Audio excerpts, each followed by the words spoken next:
At the Cabinet Office now saying they don't know what's on Boris Johnson's phone, so how do they know that there isn't stuff on that the inquiry should know about? Well, the story keeps changing from the Cabinet Office, doesn't it? 1 minute they say, well, no, we're not giving anything away. The next minute they say, well, we don't know what's on it. Then they say, well, we have to ask Boris. Boris then says, well, no one's asked me. It's getting a little bit ridiculous. Of course, there will be, as I say, current ministers who will have been part of these message exchanges, and they will have those responses on them, but they won't have what's on Boris's phone. It's very odd. Reputationally, what does this mean for the former Prime Minister?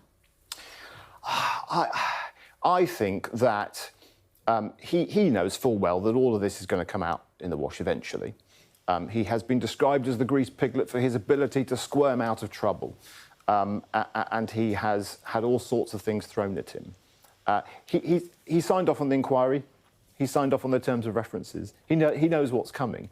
I think what's more interesting here is it's people other than Boris, it's civil servants, it's current ministers who are perhaps worried about how they might come across once all of this all comes out. And how long do you think that might take? Who knows? Look, as I say, in an ideal world, it should all be out there for the public record, but it's not as simple as that. I'm trying to think, Leveson, Chilcot, some of them very quick, some of them very, very slow. Yeah. What do you think is going to happen by 4 o'clock tomorrow afternoon, which is, of course, the next stage in this? That's the next stage. I suspect we'll see something in the High Court, actually, because there is a big legal question which is more complex than I can answer, which is who gets to decide what's relevant?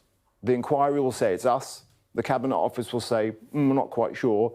I think ultimately another High Court judge, will have to decide that.